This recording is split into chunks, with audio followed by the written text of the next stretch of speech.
दोनों हाथ ऊंचे करके बोलो भारत माता की, भारत माता की, वंदे वंदे, सियावर रामचंद्र की, पवन सुत हनुमान की।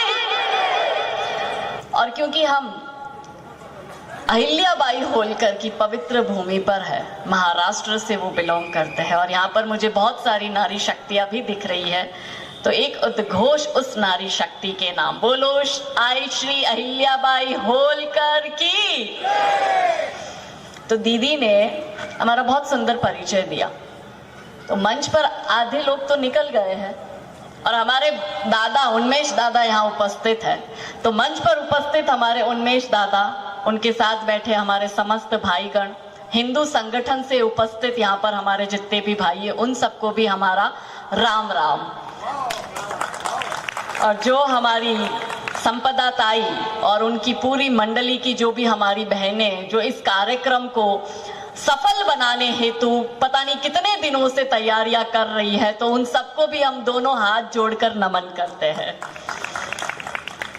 यहाँ उपस्थित उन्मेष दादा ने बोला श्रोता नहीं निर्माता, तो श्रोता कम निर्माता के रूप में अच्छे अच्छे कपड़े पहनकर तैयार होकर आए इतने सुंदर हमारे निर्माताओं को भी हम दोनों हाथ जोड़कर प्रणाम करते हैं। और दीदी ने जब हमारा परिचय दिया है, तो जब हमारी बात हो रही है, जहां जहां मैं आएगा, तो मैं मेरी बात नहीं कर रही हूं, मैं विश्व के समस्त हिंदुओं की बात कर रही हूं, भारत के समस्त हिंदुओं की बात कर रही हूं। तो आता है कि कौन हूं मैं।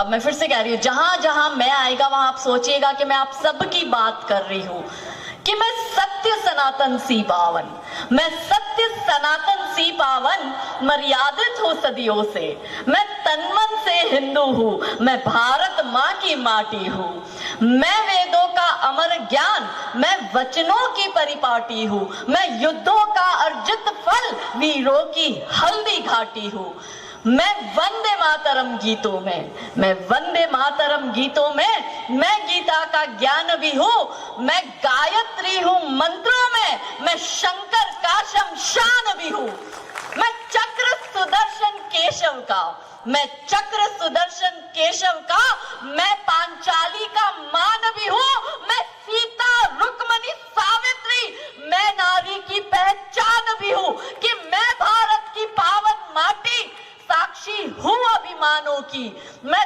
तनमन से हिंदू हूं, मैं भारत माँ की माटी हूं।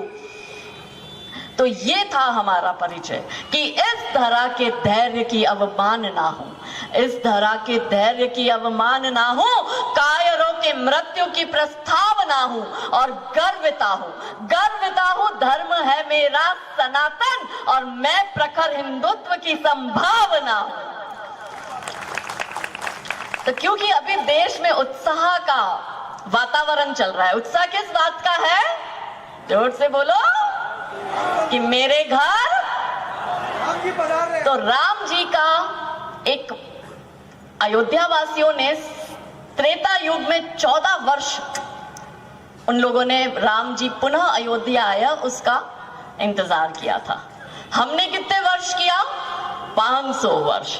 अब जब 500 वर्ष के बाद भव्य मंदिर हम बनाने का, निर्माण करने का कार्य हो रहा है, और अब उसकी प्राण प्रतिष्ठा 22 जनवरी को है, तो क्या राम मंदिर बनाने तक ही हमें सीमित रहना है, या अपने मन में राम को भी बसाना है?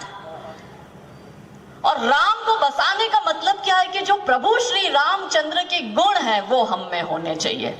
मैं एक रामायण का एक संदर्भ आपके साथ साझा करूंगी, कि आपने कभी सोचा कि रामचंद्र जी, ये लोग टोटल 4 भाई क्यों थे? 3 भी हो सकते थे, 5 भी हो सकते थे, 2 भी हो सकते थे, पर ये 4 भाई क्यों थे? रामायण में हमें बिल्कुल बता दिया है कि पुरुषों को क्या करना चाहिए, स्त्रियों को क्या नहीं करना चाहिए, पुरुष कैसा होना चाहिए, स्त्री कैसी होनी चाहिए, समाज कैसा होना चाहिए, आदर्श राज्य कैसा होना चाहिए, राम राज्य कैसा होना चाहिए। और जब 22 जनवरी को हम प्राण प्रतिष्ठा कर हमारे राम लल्ला को भव्य मंदिर में विराजित कर रहे हैं, तब हमारी जिम्मेदारी ये बनती है कि क्या हम भारत को राम राज्य की ओर ले जाएंगे। होती क्या है राम राज्य की कल्पना, कौन है राम और धर्म क्या है? तो वही संदर्भ आपके साथ साझा करती हूं कि ये चार भाई चार पुरुषार्थ के प्रतीक थे। चार पुरुषार्थ क्या है? धर्म, अर्थ, काम और मोक्ष। तो प्रभु श्री रामचंद्र धर्म के प्रतीक थे, भरत मोक्ष के प्रतीक थे, लक्ष्मण काम यानी कि कर्म के प्रतीक थे और शत्रुघ्न अर्थ के प्रतीक थे। अब प्रश्न ये आता है कि क्यों राम भगवान के साथ लक्ष्मण जी ही वन में गए? भरत भी जा सकते थे, शत्रुघ्न भी जा सकते थे, लक्ष्मण जी क्यों गए? क्योंकि लक्ष्मण जी कर्म के प्रतीक है और रामचंद्र धर्म के प्रतीक है। तो धर्म के साथ सदैव कर्म रहता है, इसलिए लक्ष्मण जी उनके साथ गए थे। फिर आपके मन में यह प्रश्न आएगा कि तो फिर शत्रुघ्न क्यों हमेशा अयोध्या में रहे? हमको सबको रामायण तो पता है, हमें यह भी पता है कि शत्रुघ्न कभी अयोध्या छोड़कर नहीं गए, क्योंकि शत्रुघ्न अर्थ के प्रतीक थे और अर्थ कभी भी राजधानी छोड़कर बाहर नहीं जाता। इसलिए शत्रुघ्न सदैव अयोध्या में रहे और उसका जो भी व्यापार व्यवसाय जो था, आर्थिक तरह से जो भी था, वो सारा मैनेज करते थे। फिर प्रश्न आता है भरत कैसे मोक्ष के प्रतीक हो गए? देखिए, मोक्ष की प्राप्ति के लिए अभी आपके यहाँ शिव महापुराण का आयोजन होने जा रहा है। 3 दिन के बाद 5 दिन की कथा बैठने वाली है। उस कथा में हमारे कथावाचक भाई जो है वो आपको बताएंगे कि मोक्ष की प्राप्ति के लिए क्या करना होता है। तो मोक्ष की प्राप्ति कैसे होती है? धर्म को अपने समीप रखकर, धर्म मार्ग पर रहकर, धर्म राह पर चलकर आप उसको निस्वार्थ भाव से जब खुद को समर्पित करते हैं तो मोक्ष की प्राप्ति होती है। ऐसा हमारे बड़ों ने हमें सिखाया है, ऐसा हमारे ग्रंथ हमें कहते हैं।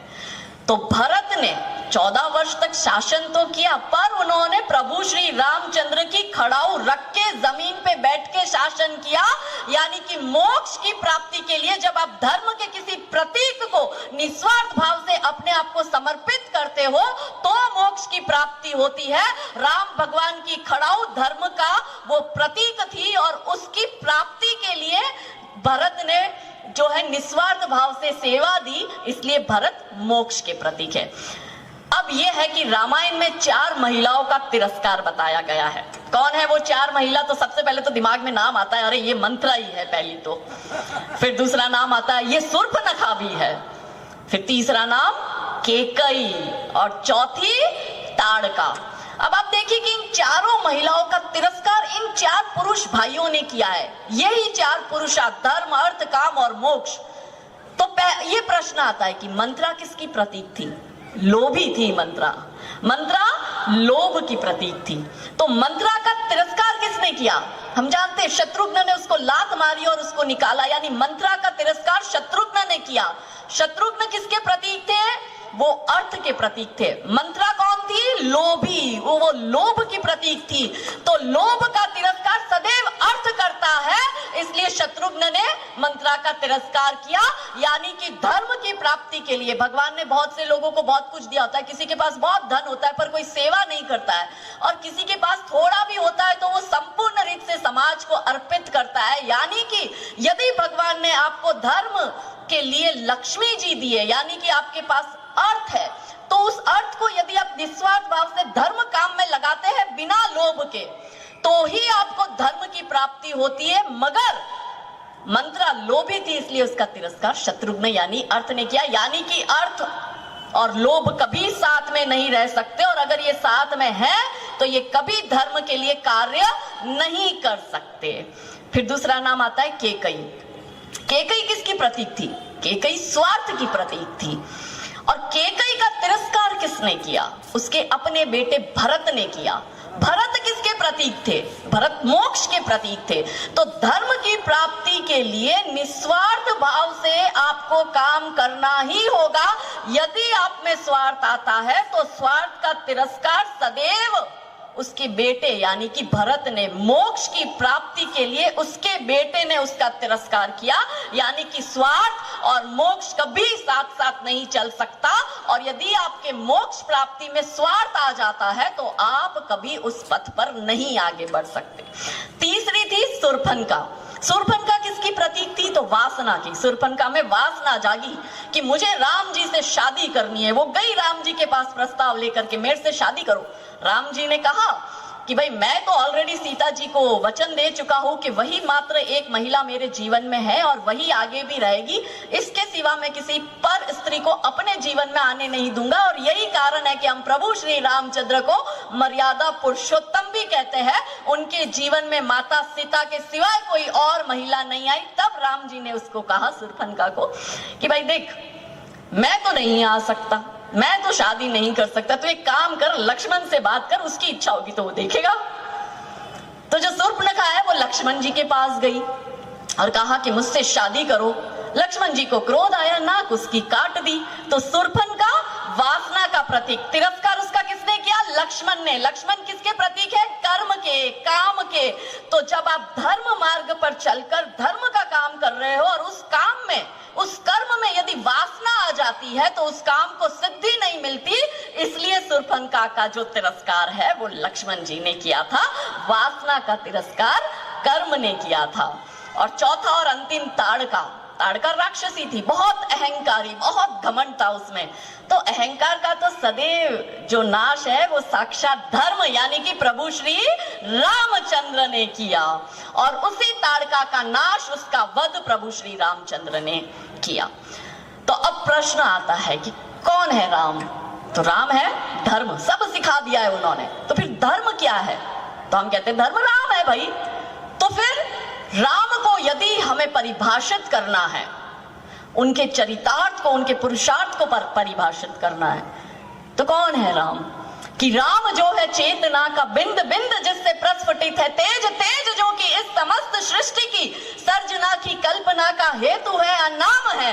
अनाम जो है पंक्ति में प्रथम प्रथम है, धर्म धैर्य का है, शौर्य का, अनंत अंत क्रोध का, प्रचंड युद्ध का, निलय प्रलय जो विराम है, विराम है अहम का, है शोध इस अनंत का, अनंत मुक्त क्रोध का, अनंत भक्ति बोध का, अनंत शक्ति स्रोत का, अनंत मोक्ष धाम है। वो एक नाम राम है, वो एक नाम, वो एक नाम। भाई खाना खा के नहीं आए क्या? वो एक नाम, वो एक नाम, सियावर रामचंद्र की। दे भाई ऊर्जा होनी चाहिए। ठंडी आपके 40 गांव में है ही नहीं। हम वैसे ही 2 स्वेटर और 2 शॉल उठा के ले आए, तो ठंडी है नहीं, तो मुंह से आवाज निकलनी चाहिए। 9:30 बज गए, हमें लगा खाना वाना खा के आए हो ना। तो अब आज कौन सा दिवस है? क्यों आज ये व्याख्यान माला का आयोजन हर साल इसी दिन क्यों होता है? क्योंकि स्वामी विवेकानंद जी की आज जन्म जयंती है। और स्वामी विवेकानंद जी ने धर्म को परिभाषित किया है। स्वामी विवेकानंद जी कहते हैं कि आप यदि सच्चे हैं, धर्म के मार्ग पर है, और पूरा विश्व यदि आपके विरुद्ध है और आप अकेले भी रह जाते हैं, फिर भी लड़िए और धर्म को अर्जित करिए। ये स्वामी विवेकानंद जी कह गए। जो धर्म मार्ग पर सच्चा है उसको किसी के साथ की जरूरत नहीं है।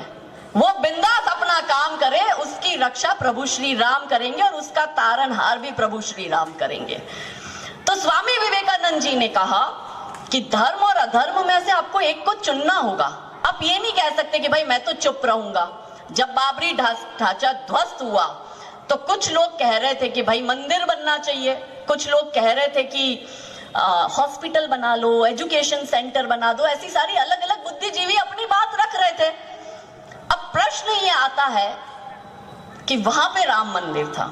आज हम जब ये उत्साह मना रहे हैं, हमको पता है कि कितने कार सेवकों ने बलिदान दिया, और उससे भी पहले अयोध्या की भूमि रक्त रंजित हुई है। लाखों संतों महंतों ने, राजा रजवाड़ों ने, वहां की जनता ने, वहां के नागरिकों ने त्याग और बलिदान दिया। तब जाकर आज हम वो सौभाग्यशाली पीढ़ी है जिसको भव्य राम मंदिर बनते हुए देखने को मिल रहा है और जो इसके साक्षी बन रहे हैं। जब स्वामी विवेकानंद जी का नाम आता है तो साथ में एक नाम और दिमाग में आता है। वो क्या है? अहिल्याबाई होलकर का। क्यों अहिल्याबाई होलकर को हम सब याद करते? सिर्फ महाराष्ट्र नहीं, पूरा भारत। अहिल्याबाई होलकर एक वो महिला थी कि जिसने भारत के समस्त छोटे बड़े जितना भी उनसे हो पाया उतने मंदिरों का जीर्णोद्धार किया। और अहिल्याबाई होलकर के बाद यदि भारत देश को कोई अहिल्याबाई होलकर के रूप में यदि कोई व्यक्ति मिला है तो वह हमारे देश के यशस्वी प्रधानमंत्री श्री नरेंद्र भाई मोदी मिले हैं।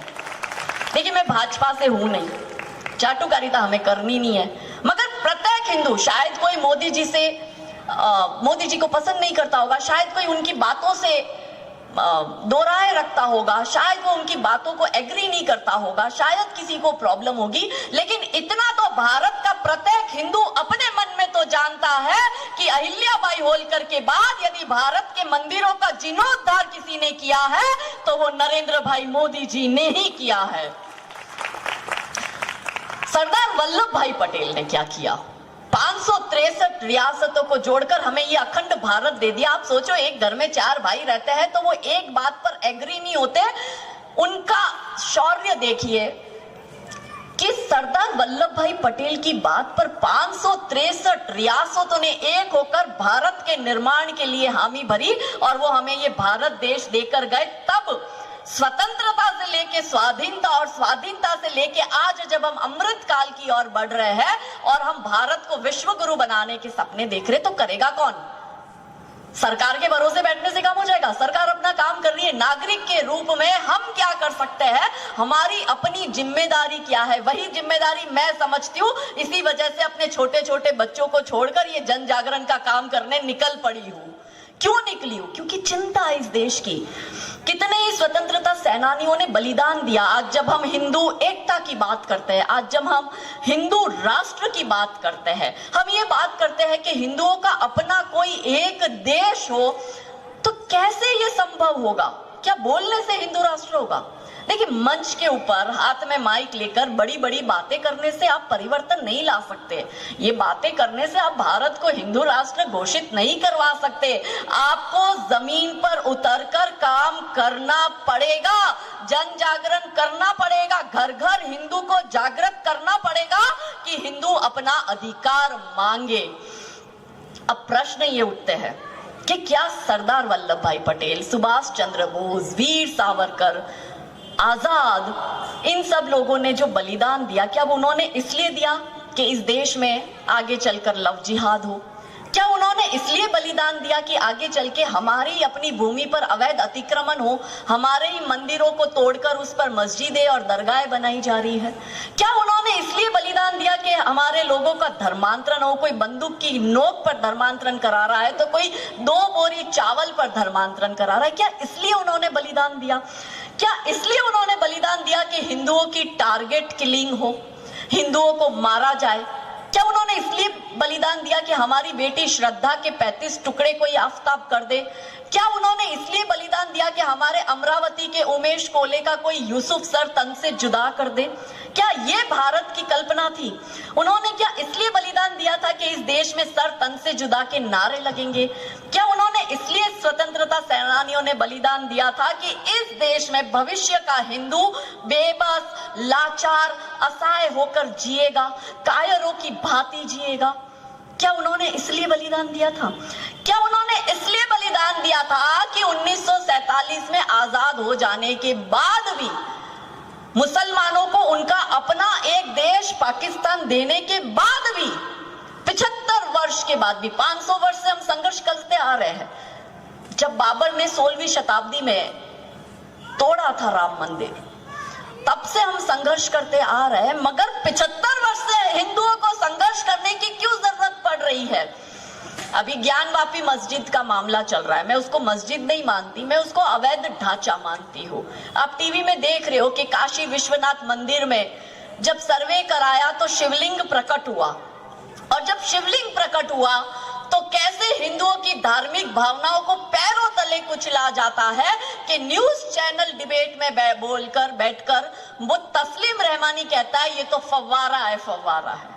हमारे भगवान को तुम फव्वारा बोल देते हो तो चलेगा, और इन पर इनके ही एक्शन पर भारत की एक बेटी नुपुर शर्मा कमेंट कर देती है, इनको इनकी ही भाषा में जवाब दे देती है, तो वो बेचारी एकमात्र ऐसी भारत की बेटी जो 1.5 वर्ष से गुमनामी की जिंदगी जीने को अपने ही देश में बाध्य कर दी जाती है। किस बात की आजादी? सच में हम आजाद है? यदि हम आजाद होते तो वो खुलकर घूम रही होती, वो घर में कैद होकर नहीं रह रही होती। और उसके सामने तस्लीम रहमानी शिवलिंग को फवारा बोलता है, पुरुषों के जेनिटल ऑर्गन के साथ उसको कंपेयर करता है, मगर वो खुलेआम घूम सकता है। और उसी नुपुर शर्मा के पक्ष में कन्हैयालाल राजस्थान का सिर्फ इतना बोल देता है कि आई सपोर्ट नुपुर शर्मा, तो तालिबानी स्टाइल से कट्टर जिहादी मुसलमान उसकी दुकान में जाकर उसका सर तन से जुदा कर देते हैं। उमेश कोले की क्या गलती थी? यूसुफ को अपना भाई माना था। अमरावती के उमेश को लगता था मेरा भाई है, 16 साल पुरानी दोस्ती। उमेश ने उसकी बहन की शादी में पैसे दिए, माँ के इलाज के लिए पैसे दिए, बच्चों की फीस के लिए पैसे दिए, यूसुफ को अपना खुद का बिजनेस करे उसके लिए पैसे दिए। 16 साल की दोस्ती को दाव में रखकर उमेश कोले ने सिर्फ इतना लिख दिया, आई सपोर्ट नुपुर शर्मा। उसी यूसुफ ने उमेश कोले की हत्या कर दी।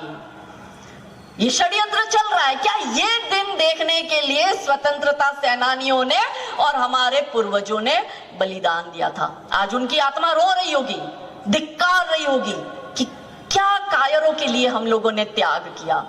कौन है हिंदू?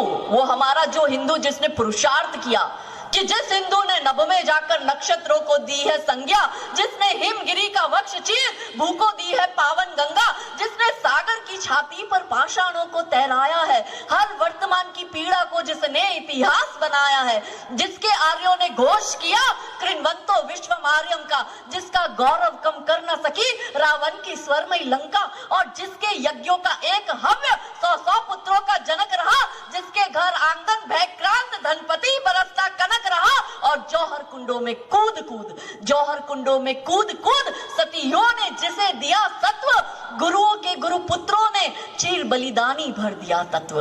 वो शाश्वत हिंदू जीवन, वो शाश्वत हिंदू जीवन क्या स्मरणीय मात्र रह जाएगा? इसकी पावन गंगा का जल क्या नालों में बह जाएगा? इसके गंगाधर शिव शंकर क्या ले समाधि सो जाएंगे? इसके पुष्कर, इसके प्रयाग क्या गर्त मात्र हो जाएंगे? यदि तुम ऐसा नहीं चाहते तो हिंदुओं तुमको लड़ना होगा और हिंदू राष्ट्र का बिगुल बजाकर इस दानव दल को दलना होगा। हिंदू राष्ट्र का बिगुल बजाकर इस दानव दल को दलना होगा। ये पुरुषार्थ था। इसके सामने हुआ क्या? इसके सामने हमें मिला हमारे साथ भेदभाव। एक भी हमारी शोभा यात्रा भारत के किसी भी राज्य में और भारत के कोई भी जिले में हिंदू शांति से निकाल नहीं पाता। बोलते हैं सर तन से जुदा होता है, विरोध करते हैं सर तन से जुदा होता है। ये कुछ भी बोले वो चल सकता है। हनुमान चालीसा पढ़ने वाला जेल में डाला जा रहा है और इनका जो 5 बार भोपू बचता है उसका क्या? क्यों हम हिंदू इनके भोपू से हर रोज दिन में 5 बार ये सुने कि हमारा ही मात्र अल्लाह महान है और वही जो है पूजा के लायक है, बाकी कोई पूजा के लायक नहीं। अरे तुम्हारा मान है, तुम्हारे घर में रखो। हम क्यों सुने? यदि हम ये बोले कि हमारा ही मात्र एक राम है और उसके सामने कोई कुछ नहीं, तो क्या ये चलाएंगे? नहीं चलाएंगे। इनकी धार्मिक भावना इनकी धार्मिक भावना है और हमारी धार्मिक भावना का कोई मतलब ही नहीं, क्योंकि हिंदुओं को कोई पड़ी ही नहीं है। हिंदू ये सोचता है अरे भाई मेरे आराध्य राम है, उसने तो शिव को गाली दी है, मेरे को क्या मतलब है, मैं तो राम को पूजता हूँ। कोई गणपति दादा का भक्त होगा तो वो सोचेगा कि अरे इसने तो कृष्ण को गाली दी है, मेरे को क्या मतलब है।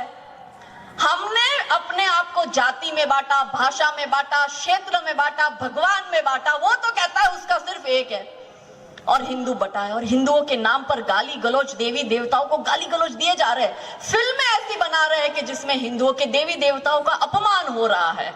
एक अभी लेटेस्ट फिल्म आई है नेटफ्लिक्स पे, अभी रिलीज हुई है 4-5 दिन पहले। अन्नपूर्णी उसका नाम है, हमारी देवी है, अन्न की देवी अन्नपूर्णा। उसमें उस हीरोइन का नाम, पिक्चर का नाम अन्नपूर्णी और हीरोइन का नाम पूर्णी, और वो खाने को लेके फिल्म है। उस फिल्म में ये लव जिहाद भी दिखा रहे हैं और ये खुलेआम दिखा रहे हैं कि राम भगवान मांसाहारी थे, वो मांस का सेवन करते थे और जब वो जंगल में थे 14 वर्ष तब उन्होंने, माता सीता ने और लक्ष्मण जी ने मांस का भक्षण किया है। ये ऐसा झूठ पिरसते हैं। पर कितना हिंदू खड़ा हुआ, कितना हिंदू हाथ में पत्थर लेकर सड़कों पर उतर गया, कितने हिंदुओं ने सर तन से जुदा कर दिया। नहीं करे, क्योंकि हिंदू सहनशील है, करना भी नहीं चाहिए। हम मानते हैं कि लोकतंत्र में हमें यह अधिकार मिला है कि हम संवैधानिक तर्ज पर इन लोगों का बहिष्कार करें। हमने क्या किया? हिंदू अब जागरूक हो चुका है, क्या किया? विरोध किया हमने? नहीं किया। एक दिन के लिए हमने अपना शहर बंद रखा? नहीं। इन बॉलीवुड वालों की फिल्मों का बहिष्कार किया? नहीं। हम मजे से देख रहे हैं, हम तालियां बजा रहे, कोई फर्क ही नहीं पड़ रहा। अपने हिंदू संगठन ने 2 जगह इस पर एफआईआर करवा दी है। एक मुंबई में एफआईआर हुई है और 2 दिन पहले एक जबलपुर में एफआईआर हुई है। और नतीजा ये रहा हिंदू एकता का कि 4 दिन के अंदर अंदर नेटफ्लिक्स को ये अन्नपूर्णी फिल्म जो है वो उसको नेटफ्लिक्स से उतारनी पड़ी। ये हिंदू एकता है। कुछ करो, हर जगह काजल थोड़ी जाएगी, हर जगह उन्मेष भाई थोड़ी जाएंगे, हर जगह विश्व हिंदू परिषद, हर जगह बजरंग दल क्यों भाई जाए वो? क्या आप उनको पैसे दे रहे हो? क्या उनका कोई ठेका है? आपके लिए वो कर रहे हैं, उनका कोई फायदा नहीं है। मेरा क्या फायदा है? कोई मिल रहा है मुझे? कोई सैलरी मिल रही है? जान का जोखम लेकर निकल पड़ी हूं। फतवे निकल चुके हैं मेरे गुजरात में कि तुझे तो मार ही डालेंगे, तेरे बच्चों को भी मार डालेंगे, तेरे परिवार को भी मार डालेंगे। मेरे बच्चों को मालूम है कि मेरी माँ घर से निकल तो रही है, ये वापस जिंदा आएगी कि नहीं उसकी गारंटी नहीं, पर तैयार तो करना पड़ेगा। छत्रपति शिवाजी महाराज की ये भूमि है मेरी बहनों, और आप चाहती हो कि आपकी कोख से छत्रपति शिवाजी महाराज जैसी संतानें पैदा हो तो आपको पहले बाई बनना पड़ेगा, तब ऐसा होती है। एक भी त्योहार हम शांति से नहीं मना सकते। आए दिन हमारे देवी देवताओं का अपमान, कि जब जिहादी खुल्लम खुल्ला तलवारें लहराते हो और हमारी यात्राओं पर पत्थर फेंके जाते हो, जब इनके भोपू दिन में 5 बार चिल्लाते हो और चालीसा पढ़ने वाले जेल में डाले जाते हो, जब मंचों से शिव शंकर का मजाक बनाया जाता हो और प्रतिकार करने वालों के सर तन से जुदा किए जाते हो, पीड़ा कहूंगी हर हिंदू की, पीड़ा कहूंगी हर हिंदू की, हर जिहादी का कृत्य कहूंगी, और भाड़ में जाए भाईचारा, मैं तो केवल सत्य कहूंगी। हमें कोई भाईचारे की नहीं पड़ी। भाईचारा होता तो ये यूसुफ उमेश का सर तन से जुदा नहीं करता। अभी हम बैठकर देश में चर्चा हो रही है कि इजराइल पर हमला हुआ, बात कर रहे हैं ना, सबको पता है ना कि आतंकवादियों ने इजराइल पर हमला किया। हम वो वीडियो देख रहे तो हमसे देखा नहीं जा रहा है। अरे इजराइल पर वो हमस के मुस्लिम आतंकवादियों ने अभी क्या, देखो भाई पहले तो दिमाग क्लियर करो, वो हमस आतंकवादी नहीं है, वो हमस के मुस्लिम आतंकवादी है, वो हमस के कट्टर जिहादी मुस्लिम आतंकवादी है। हमने तो ये 1000 वर्षों से देखा है। पहले इस देश में घुट्टी पिला दी मुगल आक्रांता है, मुगल आक्रांता नहीं आए, इस्लामिक आक्रमणकारी इस देश में आए। फिर हमें घुट्टी पिला दी कि अंग्रेज इस देश में आए, हमने अंग्रेजों की गुलामी की। अंग्रेज नहीं, ईसाई आक्रमणकारी इस देश में आए, और ये इस्लामिक आक्रमणकारी, इस ईसाई आक्रमणकारी को हमने फिर भी इस देश में स्वीकारा। हमने इनको बनाने दिए, इनके मस्जिदें, इनकी गिरजाघर। इन्होंने हमारे हिंदुओं का धर्मांतरण कराया, तलवार की नोक पर, बंदूक की गोली पर, 2 बोरी चावल पर ईसाई लोग धर्मांतरण, मिशनरी वाले हिंदुओं का वनवासी विस्तार में जाकर धर्मांतरण करवा रहे हैं। हम हमस की बात कर रहे हैं, हम इजराइल की बात कर रहे हैं, ये सब तो हिंदुओं ने सहन किया है। अयोध्या, काशी, मथुरा की भूमि रक्त रंजित हुई है, 40,000 मंदिरों को तोड़कर उस पर अवैध ढांचे खड़े किए, ये हमने देखा है। हम आज हमस की बात कर रहे हैं, हमने वो कालखंड भी देखा है। हमने देखा है मोपला में हिंदुओं का नरसंहार, हमने देखा है डायरेक्ट एक्शन डे में मरते हिंदुओं को, हमने देखा है नोहाखली में हजारों हिंदुओं का कत्लेआम, हमने देखा है 26/11, हमने देखा है कश्मीरी हिंदुओं का रातों रात पलायन और लाखों कश्मीरी हिंदुओं को मार दिया गया। हमने देखा है दिल्ली के दंगे अभी 2020 में करे। हमने देखा है मेवात, अभी जब श्रावण महीना चल रहा था तो मेवात के नुहू में शोभा यात्रा निकाल रहा है और उसमें हिंदुओं के ऊपर पत्थरबाजी होती है, जिसमें बजरंग दल के 2 बच्चे, पत्थरबाजी तो होती है, गोलाबारी भी हो रही है और 2 बजरंग दल के बच्चे अभिषेक और प्रदीप 5000 महिलाओं को सुरक्षित करते हुए अपना बलिदान देते हैं। उनकी हत्या ये जिहादी कट्टरपंथी मुसलमान कर देते हैं। हम हमस की बात कर रहे हैं। हमने अभी हमस के 3-4 वीडियो ऐसा है, हमें ऐसा लगा ये तो देखा ही नहीं जा रहा। इजराइल से वो वीडियो हमारे पास आ रहे, हम वो वीडियो देख रहे। मानवता की सारी हदें पार कर दी, जानवर भी ऐसा नहीं करता। वो 3 वीडियो हमें झकझोर के रखा। कौन से वीडियो है? पहला वीडियो, एक गर्भवती महिला को उसका पेट काटते हैं, उसके पेट से गर्भ को निकालते हैं, उसके गर्भ को उस माता के सामने ही काटते हैं और फिर उस माता को मार देते हैं। बोलो ये आपके भाई कहलाने के लायक है? ये इंसान है? ऐसे मानव होते हैं? इनसे भाईचारा निभाएंगे आप? किनको भाई मान रहे हो आप? पहले तय कर लो भाई कौन है और चारा कौन है। भाई की आड़ में ये कसाई बैठा है। दूसरा कौन सा वीडियो था? एक इजरायली ज्यूइश नागरिक, वहां पे ज्यूइश है, इनको ज्यूइश से तकलीफ, यहाँ पे हिंदू है, इनको हिंदू से तकलीफ। जहां ये जाएंगे इनको वहां की जो दूसरी जाति है उससे इनको तकलीफ है। दूसरे वीडियो में ज्यूइश का एक भाई, उसकी छाती जिंदा है, वो उसकी छाती को बीच में से चीरते हैं। वो मुस्लिम जिहादी आतंकवादी चीरकर ऐसे फाड़ता है, उसमें से उसका दिल निकालता है, दिल को नोचता और वो वहीं पे कच्चा उसका दिल खा रहा है। सोचो, जानवर भी ऐसा नहीं करते। इनको भाई, आप उमेश कोले वाली गलती मत दोहराना मेरे भाइयों, वरना वही हाल होगा आपका जो उमेश कोले का हुआ है। तीसरा वीडियो, महिला को मारकर उसको नग्न कर जीप में ये आतंकवादी घुमाते हैं। क्या हमने ये नहीं देखा? हमने देखा है कश्मीर में गिरजा टिकू के साथ इन कट्टरपंथी मुस्लिम जिहादी आतंकवादियों ने क्या किया। गिरजा टिकू का बलात्कार किया और चलती हुई आरी के बीच में डालकर गिरजा टिकू के 2 टुकड़े कर दिए। देखा है हमने देखा है कश्मीर में एक पत्नी को उसके सामने ही उसके पति की हत्या कर उसके पति के खून में चावल को डुबोते और उस पत्नी को कहते खा ये चावल, और उस पत्नी को पति के खून से सने हुए वो चावल खिला रहा है कश्मीर में। जो उसका पड़ोसी था उसी ने ऐसा किया। और क्या देखा हमने कश्मीरी हिंदुओं के साथ? छोटे छोटे बच्चों के सामने उनके ही माँ बाप की हत्या कर वो मांस माँ बाप का पकाकर उन्हीं माँ बाप को के जो शरीर के अंग है वो उन बच्चों को खिला रहे कि खा तेरे माँ बाप का ये अंग। ये बर्बरता हमने देखी है, पर हिंदुओं को आदत है सब कुछ भूल जाने की। मैं गोधरा से आ रही हूँ, मैं गुजरात की हूँ और मैंने गोधरा देखा है। क्या हुआ था गोधरा में? 59 कार सेवा करते हुए राम धुन बुलवाते हुए प्रभु श्री राम जी का नाम लेते हुए जा रहे थे। गलती क्या थी उनकी? क्या भारत देश में राम भक्त अब राम धुन नहीं बुला सकता, राम का नाम नहीं ले सकता?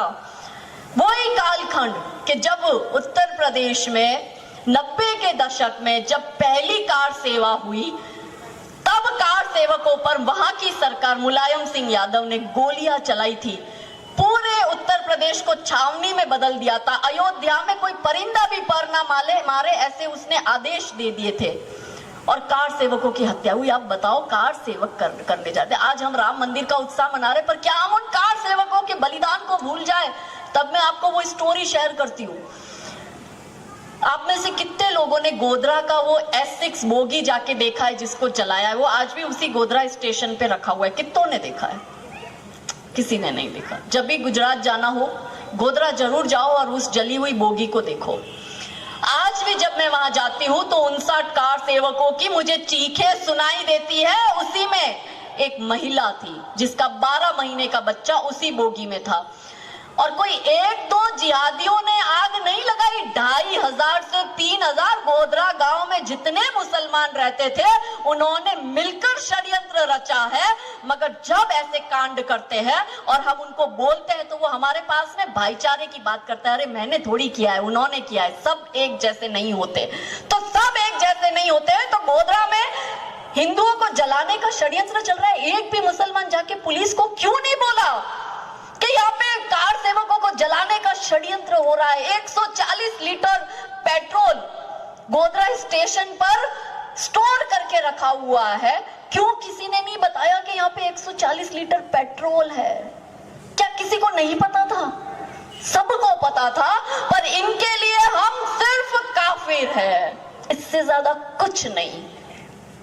तब उस माँ ने अपने 12 महीने के बच्चे को, आग की लपटें इतनी ज्यादा थी, उस माँ ने अपने 12 महीने के बच्चों को, आपको पता है कि ट्रेन में 2 साइड पंखे होते हैं, तो बीच में जो वो पंखा लगता है उसमें एक पंखे के ऊपर उस माँ ने अपने 12 महीने के बच्चे को बिठा दिया।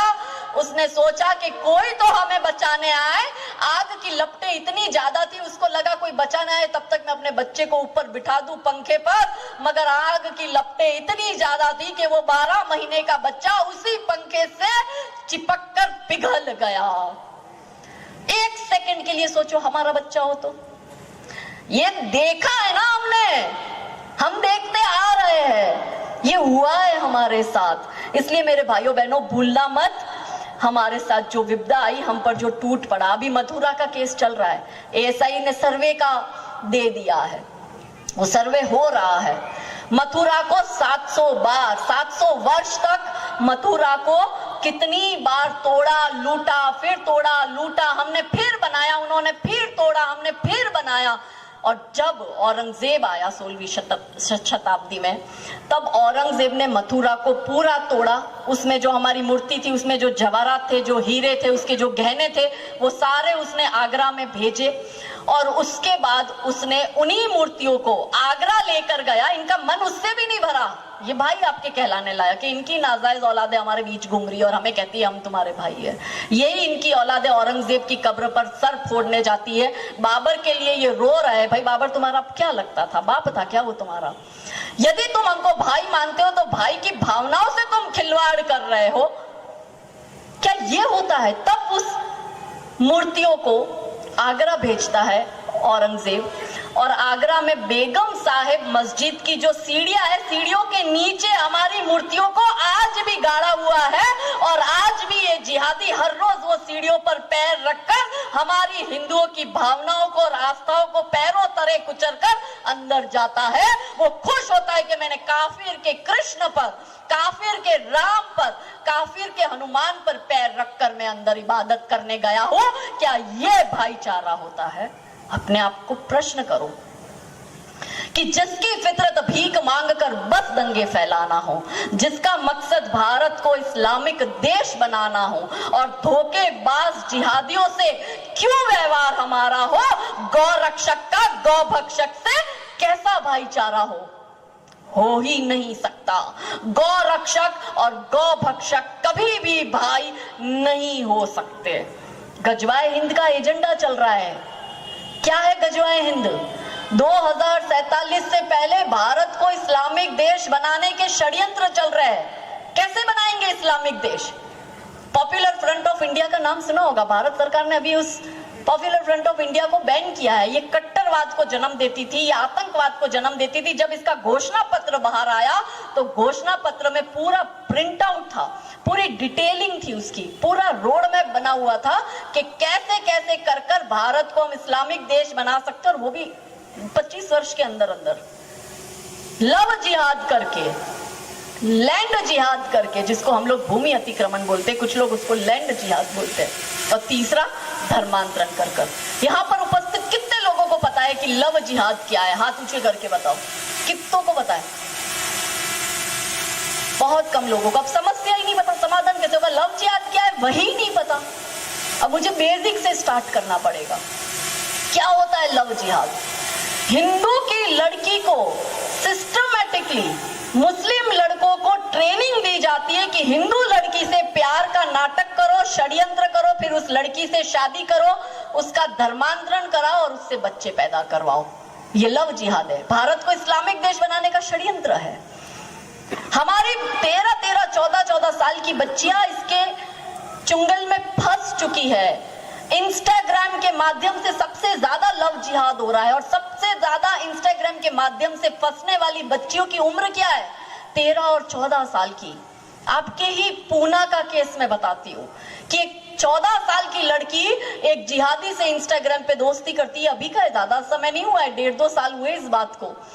और वो लड़का उसको रेलवे स्टेशन पर मिलने बुलाता है, वो अपने किसी मित्र को भेजता है, उसको फोन पर बोलता है कि मैं तो नहीं आ पाया, मेरा मित्र आया तो उसके साथ चल।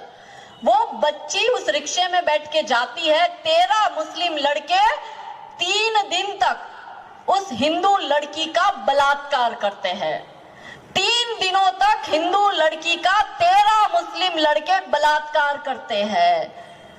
ना उसको खाने को देते हैं, ना उसको पीने को देते हैं, यहां तक कि उसको पहनने के लिए कपड़ा भी नहीं दिया था।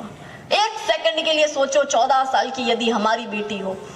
हिंदू विजिलेंट ही नहीं है, हिंदू को पता ही नहीं है आसपास क्या हो रहा है। हम सर्व धर्म सद्भाव और संभाव की बातें करते हैं, करो, अच्छी बात है, पर धर्म और संस्कृति का ज्ञान अपने बच्चों को दो। कहीं तो हमसे चूक हो रही है, तब हमारी बच्ची लव जिहाद का शिकार बन रही है। आफ्ताब ने 35 टुकड़े करे आपकी महाराष्ट्र की श्रद्धा का, कहीं और की बात ही नहीं कर रही, सारे केस आपके महाराष्ट्र के गिना रही हूं। श्रद्धा को लगता था मेरा वाला अब्दुल अलग है, आफ्ताब बहुत पढ़ा लिखा है, मैं भी पढ़ी लिखी हूं, हम आज की पीढ़ी है। क्या किया आफ्ताब ने? 2 साल उसके साथ लिव इन रिलेशनशिप में रहा। इनमें तो लिखा है 4-4 शादियां जायज है। शादी से पहले भी ये लोग तो 4-4, 5-5 एट ए टाइम घुमाते हैं। तो श्रद्धा ने कहा मेरे से शादी कर, इसलिए श्रद्धा को मार डाला। 35 टुकड़े करे और रोज 18 दिन तक वो जंगल में एक एक टुकड़ा फेंक कर आता था। श्रद्धा को लगा मेरा अलग है। सुमेधा शर्मा दिल्ली की डॉक्टर, उसको लगा मेरा वाला महमूद गनी तो अलग है, हम दोनों ने MBBS की पढ़ाई करी है, वो तो MBBS है। हमने उसको समझाया, भाई देख श्रद्धा के साथ क्या हुआ है, तेरे साथ भी हो सकता है। नहीं, मेरा वाला पढ़ा लिखा। उस महमूद गनी ने होली पर सुमेधा शर्मा को जम्मू में बुलाया और मटन काटने वाले हथियार से मार दिया। सोचो, माँ बाप की पीड़ा, लाखों रुपए खर्च करके बेटी को डॉक्टर बनाया, बेटी को बड़ा किया, पढ़ाया लिखाया, और उसको भी ऐसा लगा श्रद्धा की तरह कि मेरा वाला अब्दुल अलग है, उसको मार डाला।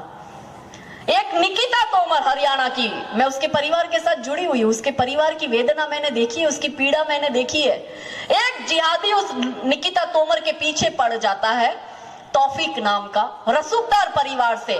नेहरू के टाइम से उसके परिवार वाले कांग्रेस पार्टी से जुड़े हुए, उसके परिवार का कोई ना कोई व्यक्ति या तो MLA है या MP है। उसको लगा कि फरीदाबाद उसके बाप की जागीर। निकिता तोमर के घर में घुसता है, उसके बाप को धमकी देकर आता है कि तेरी बेटी या तो मेरी या फिर किसी की नहीं। निकिता तोमर, हमारा हिंदुओं का गौरव, उसने उसको क्या जवाब दिया मालूम है? उसने कहा कि मेरे पिता की इज्जत की खातिर और मेरे धर्म की इज्जत की खातिर जिहादी मुझे मरना स्वीकार है, पर तेरे साथ जाना स्वीकार नहीं है।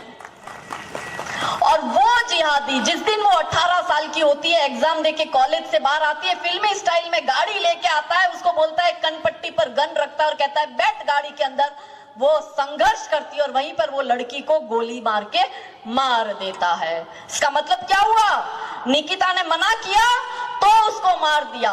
श्रद्धा हाँ बोल के शादी करना चाहती थी तो भी उसको मार दिया। यानी कि हाँ बोले तो मारी जाए, ना बोले तो मारी जाए। और सोच रही काफिर की बेटी आखिर कहां बिचारी जाए, कहां जाएगी? बेटी बचाओ बेटी पढ़ाओ तक सीमित नहीं रहना है मेरी बहनों, मेरे भाइयों। बेटियों को सशक्त बनाओ कि बेटी को तलवार थमाओ, बेटी लड़ भी जाएगी। बेटी को तलवार थमाओ, बेटी लड़ भी जाएगी। और बेटी यदि बच पाएगी तो बेटी पढ़ भी जाएगी। बच रही है आपकी बेटियां। अहिल्याबाई होलकर की भूमि पर हम हैं, तपस्वियों की ये भूमि है, ऋषि वाल्मीकि की ये भूमि है, भास्कराचार्य जी की ये महान भूमि है। यहाँ पर छत्रपति शिवाजी महाराज और छत्रपति संभाजी महाराज जैसे योद्धाओं ने जन्म लिया। क्या उन्होंने इसलिए बलिदान दिया कि आने वाली पीढ़ी में हमारे बेटे और हमारी बेटियां ये इस्लाम स्वीकार करें? छत्रपति संभाजी महाराज ने 40 दिन तक औरंगजेब के जेल में रहकर यातनाएं सहन की है।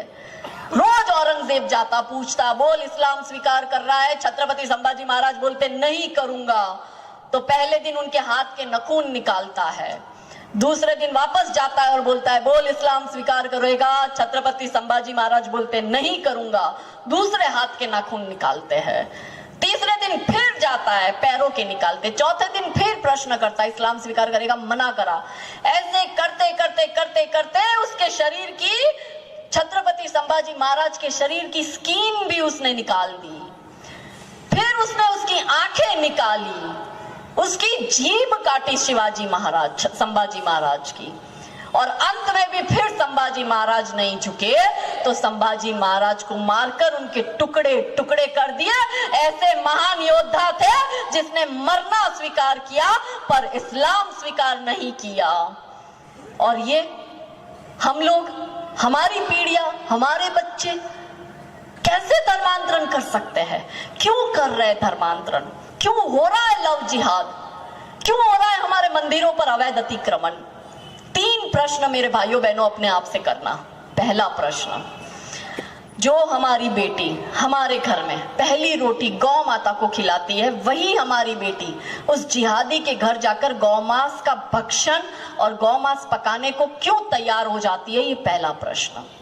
दूसरा प्रश्न, जो हमारी बेटी हमारे घर में जीन्स टी शर्ट पहन रही है, छोटे कपड़े पहन रही है, क्रॉप टॉप पहन रही है, स्लीवलेस पहन रही है, सब छूट है उसको पहनने की, फिर भी वो हमारी बेटी उस जिहादी के घर जाकर बुर्का पहनने को क्यों तैयार हो जाती है? ये दूसरा प्रश्न।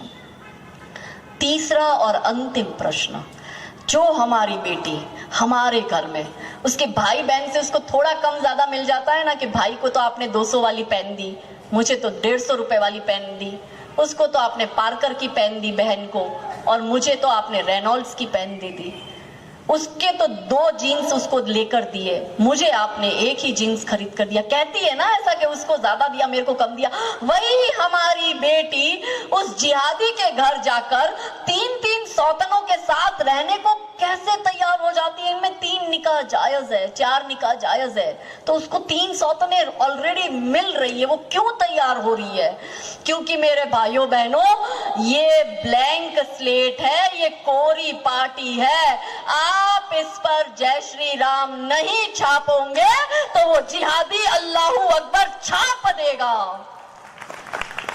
अब तय आपको करना है कि आपको क्या करना है। एक एक जमीन हमारे हाथ से जा रही है, हम हमारी जमीन कहीं भी मजारे बना रहे, कहीं भी दरगाह बना रहे, अवैध बना रहे, 4 ईंटें रखकर उस पर कपड़ा ढककर उस पर अपना आधिपत्य जमा देते हैं। हमें कोई फर्क ही नहीं पड़ता, हमें लगता है हमारे बाप की थोड़ी जमीन है।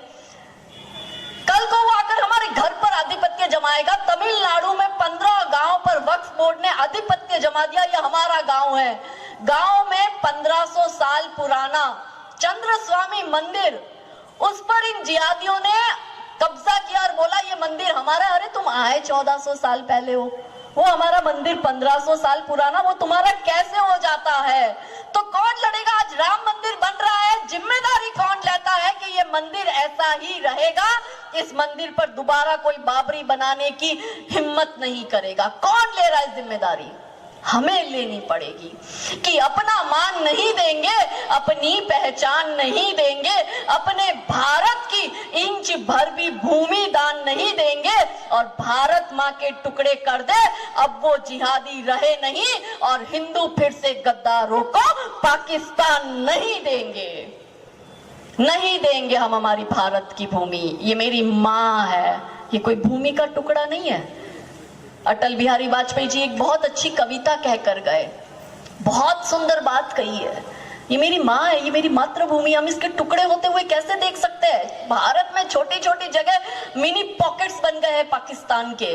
कश्मीर की हालत देखो, केरला की हालत देखो, बंगाल की हालत देखो, महाराष्ट्र की हालत देखो, गुजरात में, कच्छ में 200-250 गांव हिंदू विहीन हो गए, मेवात में 100 से 3 से ज्यादा गांव हिंदू विहीन हो गए। हिंदू विहीन का मतलब समझते हो? एक भी हिंदू का परिवार नहीं। आपके घर में आप 3 लोग, माता पिता और एक ही बच्चा। अब्दुल की 18 की फौज है। 1 मिनट के लिए सोचो कि वो अब्दुल अपने 18 बच्चों के साथ आपके घर में घुस रहा और कह रहा है चलो घर खाली करो आपका। एक बच्चा कौन लड़ेगा? एक बच्चा पैदा कर रहा है। मेरी बहनों 2 तो पैदा करो। वो अब्दुल 18 पैदा कर रहा है, आप 2 भी पैदा नहीं कर रहे हो। जीत उसकी होती है जिसकी संख्या ज्यादा होती है और फिर इतिहास ऐसे लिखे जाएंगे। यही लोग इतिहास लिखेंगे कि हिंदुओं ने बाबरी को तोड़कर अपना अवैध ढांचा खड़ा किया। भले ना सुप्रीम कोर्ट ने ऑर्डर दिया। मौलाना साजिद बोल रहा है ना आज। कौन है मौलाना साजिद? कोई आम मौलाना नहीं है। पूरे भारत का जो मौलाना का एसोसिएशन है, ऑल इंडिया मौलाना एसोसिएशन, उसका वो प्रेसिडेंट है। वो क्या बोला अभी थोड़े दिन पहले कि तुम बना लो तुम्हारा आज राम मंदिर, कल को हमारी संख्या ज्यादा होगी और हमारा कोई प्रधानमंत्री और नेता आके बैठेगा तो हम तुम्हारे इसी राम मंदिर को तोड़कर इस पर बाबरी ढांचा खड़ा करेंगे, फिर से बाबरी बनाएंगे। वो बोल रहा है खुलेआम। तो हिंदुओं को कोई फर्क ही नहीं पड़ रहा। बनाते जाओ मंदिर, सुरक्षा कौन करेगा इन मंदिरों की? हम लोग बात कर रहे हैं कि बाबरी और राम के बीच का संघर्ष। सुप्रीम कोर्ट से ऑर्डर आता है, सुप्रीम कोर्ट ऑर्डर देता है, हम ट्रस्ट बनाते हैं, श्री राम जन्मभूमि तीर्थ क्षेत्र ट्रस्ट। ट्रस्ट अपना काम करती है और 4 साल में हमारा मंदिर तैयार हो जाता है। बताओ, तुमको बाबर से इतना प्रेम था तो मैं यहां से प्रश्न करती हूँ, छत्रपति शिवाजी महाराज और संभाजी महाराज अहिल्याबाई होलकर की भूमि से, कि तुम्हें इतना बाबर प्यारा था तो हमारा मंदिर तो तैयार हो गया, तुम्हारी मस्जिद कहाँ है? और जो सुप्रीम कोर्ट ने तुम्हें 25 एकड़ जगह दी है उस पर तुमने अभी तक क्यों नहीं बनाई? और एक बात आपको बताती हूँ, बाबरी के नाम का ढोल पीट रही है, पर जो जगह दी है उस मस्जिद का नाम इन्होंने क्या रखा है? अभी बनी नहीं है पर इन्होंने नामकरण संस्कार कर दिया है। इन्होंने उसको नाम दिया है मोहम्मद बिन अब्दुल्ला मस्जिद। यदि तुम्हें इतना बाबर प्यारा था, तुम्हें इतनी नफरत थी हमसे, तुमको बाबरी मस्जिद चाहिए थी, तो तुम्हें जो जगह मंदिर के जगह मिली है उस मंदिर का उस मंदिर की जगह तुम्हें जो मस्जिद के लिए जगह मिली उसका नाम तुम बाबरी मस्जिद क्यों नहीं रखते? क्यों अब्दुल्ला बिन मस्जिद नाम रख रहे हो उसका? अब षड्यंत्र समझिए इनका। बाबर सिर्फ बहाना है, असल में काफिरों की जमीन को हड़पना है। आपकी जमीनों पर कब्जा कर रहे हैं, आपके घरों पे कब्जा कर रहे हैं, आपके मंदिरों पे कब्जा कर रहे हैं। कौन से भाईचारे की बात करते हो? आपने अवैध इनको हमारे मंदिर पर इनको अवैध तरीके से मस्जिद बनाने दी।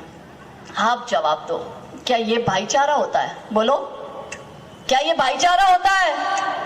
आपने आपके देवी देवताओं का ये बार बार अपमान करते हैं, क्या ये भाईचारा होता है?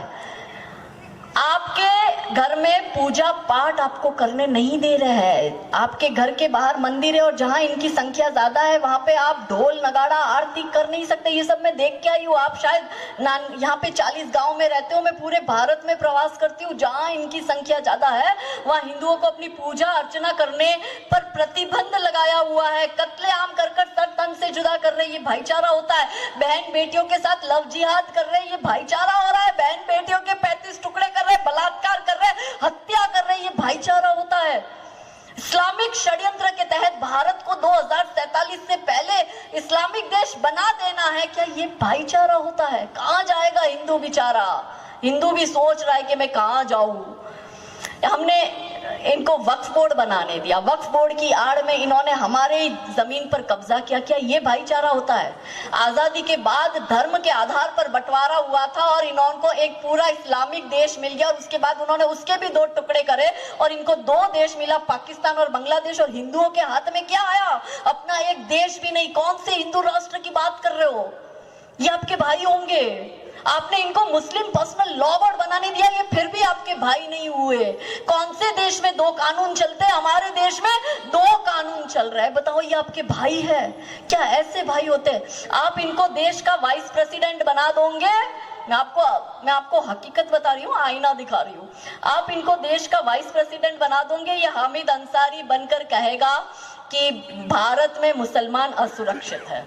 आप इनको देश का मेंबर ऑफ पार्लियामेंट बना दोगे, ये ओवैसी बनकर 15 मिनट में पुलिस को हटाकर हिंदुओं के कत्लेआम की बात करेगा। आप इनको जम्मू कश्मीर का मुख्यमंत्री बना दोगे, ये अब्दुल्ला मुफ्ती बनकर कश्मीर के टुकड़े करने की बात करेंगे, भारत के टुकड़े करने की बात करेंगे। आप इनको एमएलए बना दोगे, यानी कि विधायक बना दोगे, तो ये मामन खान और अमनतुल्ला खान बनकर आपके खिलाफ षड्यंत्र करेगा। आप इनको कॉर्पोरेटर बना दोगे, ये ताहिर हुसैन बनकर दिल्ली के दंगे करवाएगा। आप इसको एमबीबीएस बना दोगे, ये अफजल गुरु बनकर सदन पर हमला करेगा।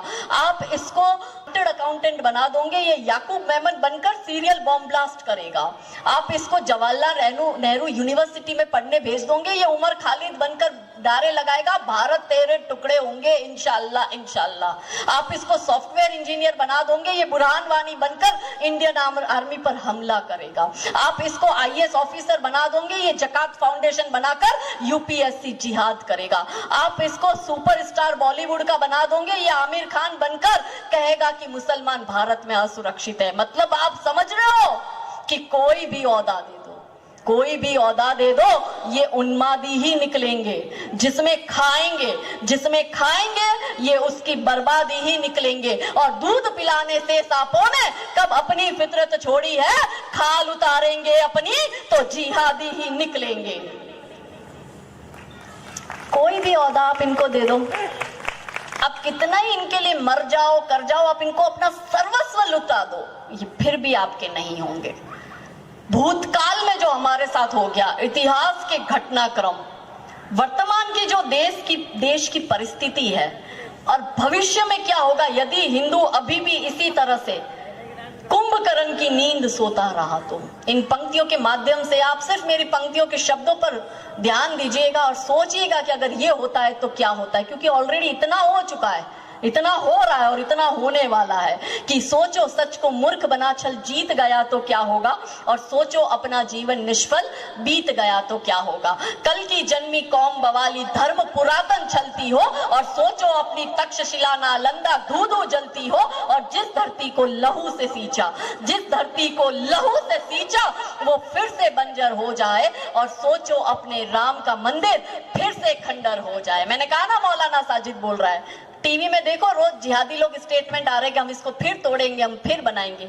तो सोचो अपने राम का मंदिर फिर से खंडर हो जाए, सोचो फिर से चीरे जाए हिंदू हित के अनुरागी, और बोटी बोटी नोचे जाए फिर से बंदा बैरागी। नोच ही रहे, कन्हैया लाल को मार दिया, कमलेश तिवारी को मार दिया, उमेश कोले को मार दिया, बिट्टू बजरंगी गौ रक्षक उत्तर प्रदेश का उसके भाई को जिंदा जला दिया। कल उसके भाई की 1 महीने तक वो जूझता रहा और कल उसकी हॉस्पिटल में डेथ हो गई। मुझे भी मार ही देंगे, आपको भी मार ही देंगे। तो सोचो फिर से चीरे जाए हिंदू हित के अनुरागी, और बोटी बोटी नोचे जाए फिर से बंदा बैरागी। सोचो हम तुम भ्रमित रहे यदि जात पात भाषाओं में और इन्हीं छल छंदों में घट बीत गया तो क्या होगा। हम तो जाति भाषा क्षेत्रवाद, अरे ये गुजराती है हमें क्या, हम तो मराठा है, अरे ये तो मारवाड़ी हमें क्या, हम तो पंजाबी है, हम इसी में पड़े हैं। तो सोचो हम तुम भ्रमित रहे यदि इन दुष्टों की चालों से। इनकी चाल क्या है, अलतकिया की चाल है, आतंकवादी के पास काम करा रहे हैं, आपके पास ये भाई बन के आ रहा है, अलतकिया कर रहे, अरे उसने किया है ना, अफजल गुरु ने करा है, याकूब ने करा है, बुरहान ने करा है, यूसुफ ने करा है, मैंने थोड़ी करा है, इकबाल ने करा है, अकरम ने करा है। तो सोचो हम तुम भ्रमित रहे यदि इन दुष्टों की चालों में। इसलिए फिर हमसे पूछ अतीत गया तो क्या होगा। अतीत कह रहा है भाई तुम कुछ सीखो, भूतकाल में जो हो चुका है उससे सीखो, इतिहास में जो घट चुका है उससे सीखो। सोचो लज्जा गिरवी रखी हो आतंकी राहों पर, और हमारी बहन बेटियां बिकती हो चौराहों पर। बिक रही है ना बेटियां, वो जिहादी फंसा के ले जा रहा है और आईसिस के आतंकवादियों को सेक्स स्लेवरी के लिए बेच रहा है। देखी ना आपने केरला स्टोरी, देखी है? बोलो जोर से, सब सो रहे हो आप सब, जवाब दो मेरे को, केरला स्टोरी देखी है? आतंकवादियों को हिंदू की बेटियां बेची जा रही है। जो बेटियों को ये उठा के ले जा रहे, कहा तो दुबई में आपको क्लब में नाचते हुए दिखी देगी, या कहीं पर वैश्यावृत्ति करने के लिए मजबूर की जा रही है। तो सोचो लज्जा गिरवी रखी हो आतंकी राहों पर, और हमारी बहन बेटियां बिकती हो चौराहों पर। सोचो हम तुम देख रहे, सोचो हम तुम देख रहे कि कल भगवा लहराएगा। हम तो सपना देख रहे कि कल भगवा लहराएगा और हमारा भारत फिर से विश्व गुरु कहलाएगा। हिंदू सोने की चिड़िया के स्वप्न सजाए बैठे हैं और जिहादी हर हिंदू पर घात लगाए बैठे हैं। हम सोच रहे हैं कि हम छत्रपति छत्रपति शिवाजी महाराज के स्वराज के सपने को पूरा करेंगे, हिंदू राष्ट्र के सपने को पूरा करेंगे, भगवामय करेंगे भारत को। लेकिन वो तो गजवाए हिंद का सपना देख रहा है। गजवाए हिंद क्या होता है? भारत को इस्लामिक देश बनाने का मतलब गजवाए हिंद होता है। आपको बहनों बुर्खा पहनाने का मतलब गजवाए हिंद होता है। आपको जालीदार टोपी पहनाकर आपके खतने करवाने का मतलब गजवाए हिंद होता है। तो हम तुम देख रहे हैं, सपना कल भगवा लहराएगा और हमारा भारत फिर से विश्व गुरु कहलाएगा। हिंदू सोने की चिड़िया के स्वप्न सजाए बैठे हैं और जिहादी हर हिंदू पर घात लगाए बैठे हैं। हम तुम अब भी सोच रहे कि हमको कौन मिटाएगा, और सोचो कुछ भी आशा के विपरीत गया तो क्या होगा। और हम बैठे सरकार भरोसे, हम बैठे सरकार भरोसे, खुद कुछ करने को तैयार नहीं। हम सोचते सरकारें करेंगी। सरकार का काम है कानून बनाना, सरकार का काम है न्याय व्यवस्था देखना, सरकार का काम है आपको बिजली, पानी, रोड, रास्ते बना के देना, आपको रोजगार देना। आपकी सुरक्षा का दायित्व कहीं ना कहीं आपको भी करना पड़ेगा। सब सरकार के भरोसे छोड़ के बैठे। मंदिर पर कब्जा क्या है? सरकार करेगी। बेटी को उठा ले गए, अरे करेंगे पुलिस वाले। समाज कहाँ है? क्या डीजे पर गाना बजाकर नाचने तक और नारे लगाने तक हम सीमित है? जब वो हमारी बहन बेटियों को उठा के ले जाता है तब भारत की नारी शक्ति कहाँ है? दिखाई नहीं देती मुझे। इसलिए फिर हमसे हर कार्य फिर छूट गया तो क्या होगा, और सोचो अपना जीवन निष्फल बीत गया तो क्या होगा। भविष्य की होने वाले खतरे को मैं आपको आगाह कर रही हूं।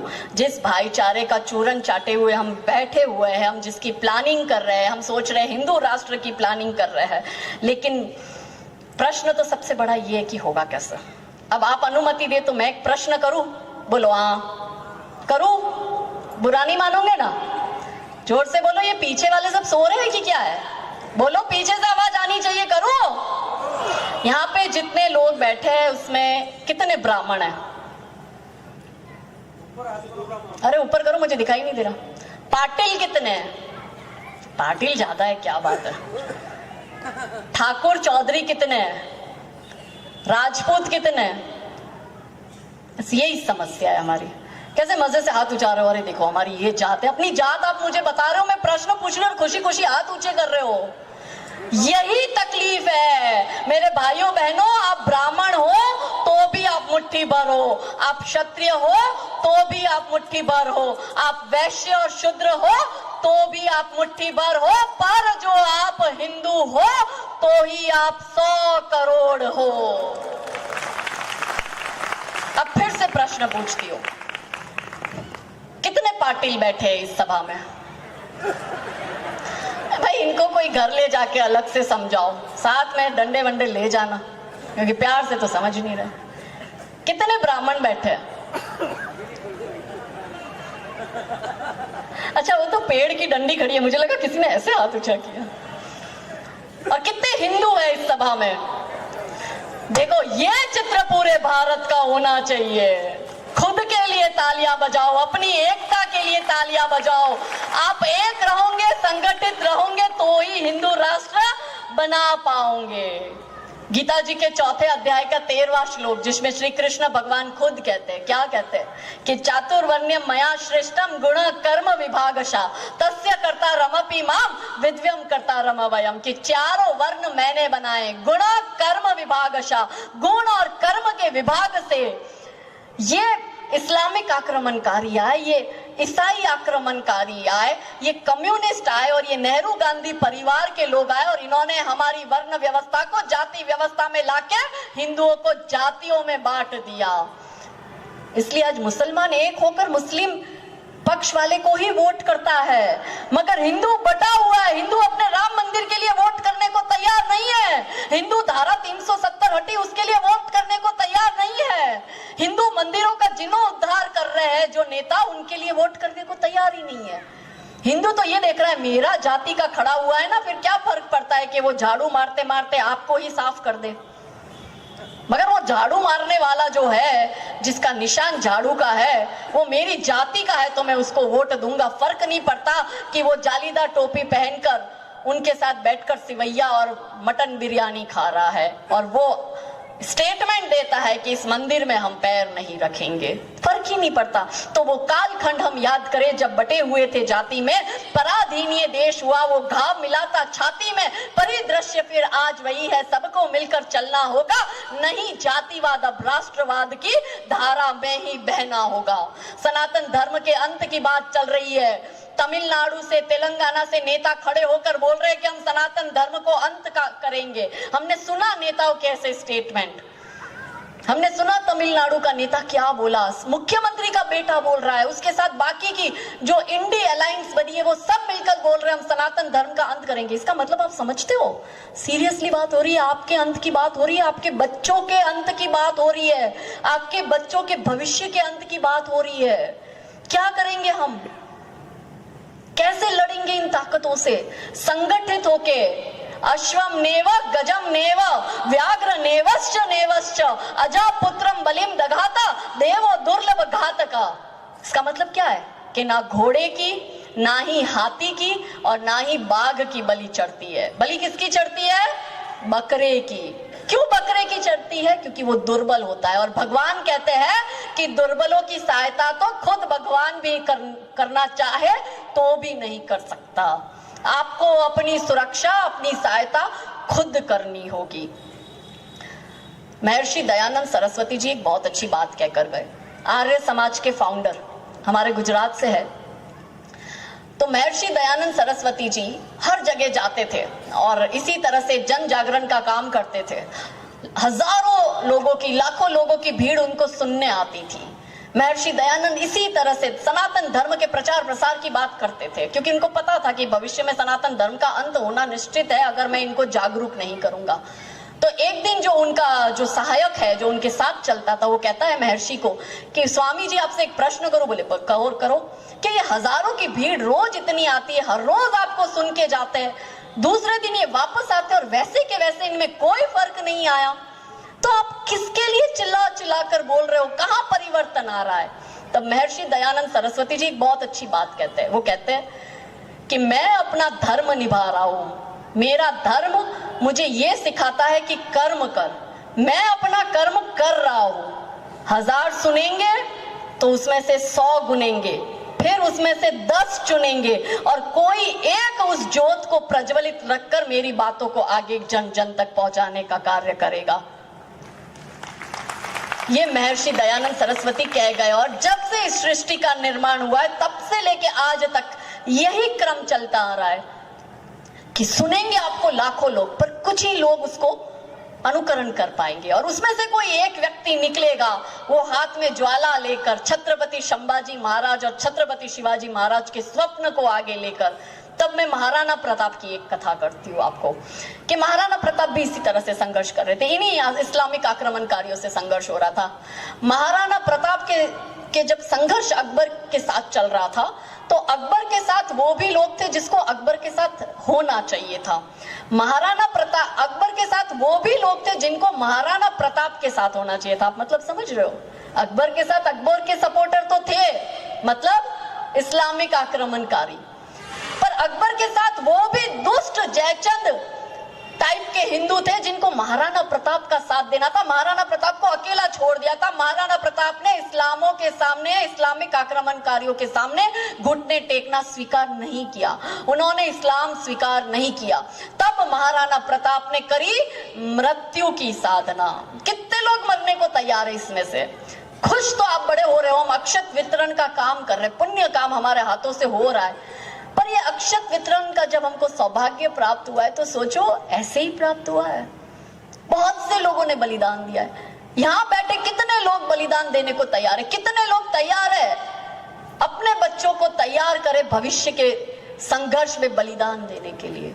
तो महाराणा प्रताप करते हैं मृत्यु की साधना। मृत्यु की साधना में बुद्धि कहती है कि टक्कर असंभव है। बुद्धि मतलब बुद्धिमान लोग, वो आके महाराणा प्रताप को समझाते कि क्यों अकबर से लड़ने जा रहे हो, उसकी सेना देखो और आपको देखो, आप अकेले और उसकी विशाल सेना, आप उससे जीत ही नहीं पाओगे। तो बुद्धि कहती थी टक्कर असंभव है। गणित कहता था विजय असंभव है। तो बड़े बड़े मैथमेटिशियंस कहते थे गणितज्ञ कि अरे उसकी सेना देखो लाखों में, तुम्हारी हजारों में भी नहीं, तुम उससे जीतोगे कैसे, युद्ध लड़ने तो तुम जा रहे हो। तो बुद्धि कहती थी टक्कर असंभव है, गणित कहता था विजय असंभव है। समझदार कहते थे झुक जाओ।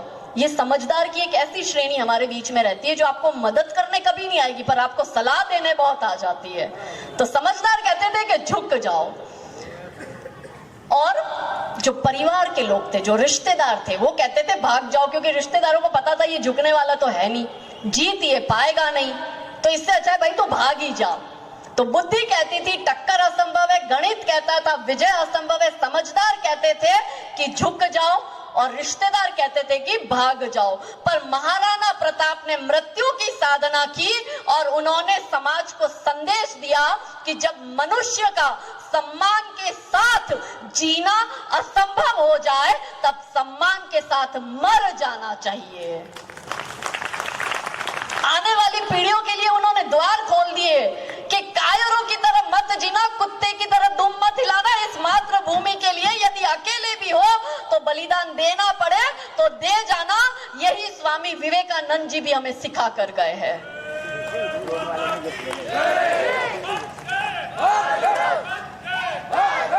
तो अब हम कर क्या सकते हैं? समस्या तो काजल दीदी ने सब बता दी। समाज के रूप में अब हम कर क्या सकते हैं? अंतिम बात, विजिलेंट रहो। सेल्फ डिफेंस की ट्रेनिंग अपने बच्चों को देना शुरू कर दो। अपनी अपनी बिल्डिंग में, अपनी अपनी सोसाइटी में अपने बच्चों को आत्मरक्षा की ट्रेनिंग दो। उन्हें सिखाओ लकड़ी चलाना, अस्त्र शस्त्र चलाना। आपके सगे संबंधी आपको बचाने नहीं आएंगे, आपकी सुरक्षा आपको करनी है। और कोई आपके लिए गोली खाने आएंगे तो मेरे विश्व हिंदू परिषद और बजरंग दल के बच्चे आपके लिए गोली खाने आएंगे। और हम क्या कर सकते हैं? हमारी बेटियों को लव जिहाद के विषय में जागरूक करो। जब यहाँ से घर जाओ, अभी 10:30 बजे कल सुबह उठते ही पहला काम ये करना कि अपने 5 रिश्तेदारों को कॉल करो और लव जिहाद के विषय में जागरूकता अभियान चलाओ। ये आप कर सकते हो। मैं नहीं कहती मेरी तरह घर से बाहर बाल बच्चे छोड़ के निकल जाओ, दुनिया भर की धमकियां खाओ, दुश्मनी मोल लो। 4 FIR मेरे पे हो चुकी है, 5 दिन में जेल जाकर आ चुकी हूँ, फतवे मेरे निकल चुके हैं। पर हम भी महाराणा प्रताप के वंशज है, कायरों की तरह नहीं जिएंगे। केसर या बाना पहनकर निकल पड़ी हूं और मैं भी यही कहती हूँ कि वीर योद्धा की तरह इस मातृभूमि के लिए मैं बलिदान देने को तैयार हूँ। आपको अब ये तय करना है कि आप में से कितने लोग तैयार हैं। और आप क्या कर सकते हो? Be Hindu, buy Hindu, employ Hindu. Hindu बन जाओ, हिंदू को नौकरी दो, हिंदू से ही सामान खरीदो। और आप क्या कर सकते हो? जन आक्रोश मोर्चा करो, रैली करो। गांधी जी आंदोलन का अच्छा खासा पाठ हमें सिखा गए हैं, हम वो कर सकते हैं। और हम क्या कर सकते हैं? जागरूक हो। कौन आपके पास में आ रहा है, किसको मकान भाड़े पे दिया, किसने सोसाइटी में मकान खरीदा। काफिरों के पास में, जिसको हम काफिर लगते, क्या वो तो अब्दुल मियां आपके पास में नहीं आ रहा? फिर वो आपको परेशान करेगा, हिंदू अपनी जगह छोड़ छोड़ के जाएगा। तो अंत में इस कविता की पंक्ति आपके समक्ष समर्पित कर अपनी वाणी को विराम देती हूँ कि हे भारत के हिंदू जागो, मैं तुम्हें जगाने आई हूँ। हे भारत के हिंदू जागो, मैं तुम्हें जगाने आई हूँ। और 100 धर्मों का धर्म एक बलिदान बताने आई हूँ। खप्पर वाली काली जागे जागे दुर्गा बरबड़ा, रक्त बीज का रक्त चाटने वाली जागे चामुंडा, नरमुंडों की माला वाला, नरमुंडों की माला वाला जागे कपाली कैलाशी, रन की चंडी घर घर नाचे, मौत कहे प्यासी प्यासी, अरे झोली लेकर मांग रही हूँ, झोली लेकर मांग रही हूँ, कोई शीश का दान दे दो। भारत का भैरव भूखा है, कोई प्राण का दान दे दो। और मैं घर घर इनकलाब की आग जलाने आई हूँ। हे भारत के हिंदू जागो, मैं तुम्हें जगाने आई हूँ। हे भारत की नारी जागो, मैं तुम्हें जगाने आई हूँ। और अंत में यहाँ उपस्थित मेरी बहनों को, आप में भी मुझे एक एक दुर्गा स्वरूपा दिख रही है, एक एक शक्ति स्वरूपा मुझे आप में दिख रही है। अहिल्याबाई होलकर आपके अंदर भी है, सिर्फ जगाना बाकी है कि जब चमकती है बिजली तो आकाश बदल देती है, जब उठती है आंधी तो दिन रात बदल देती है, और जब गरजती है महाराष्ट्र की नारी शक्ति तो इतिहास बदल देती है। ये इतिहास आपको बदलना है। फिर से भाऊ उमेश दादा आपका बहुत बहुत आभार, संपदा ताई आपका भी बहुत बहुत आभार, समस्त हिंदू संगठनों का बहुत बहुत आभार, या उपस्थित श्रोता के रूप में हमारे 40 गांव के निर्माताओं का भी बहुत बहुत आभार। और जो भी आप कर सको अपने राष्ट्र के लिए जरूर करना। मैं एक बार फिर से आप सबका बहुत बहुत आभार प्रकट करती हूँ। भारत माता की नमः। पार्वती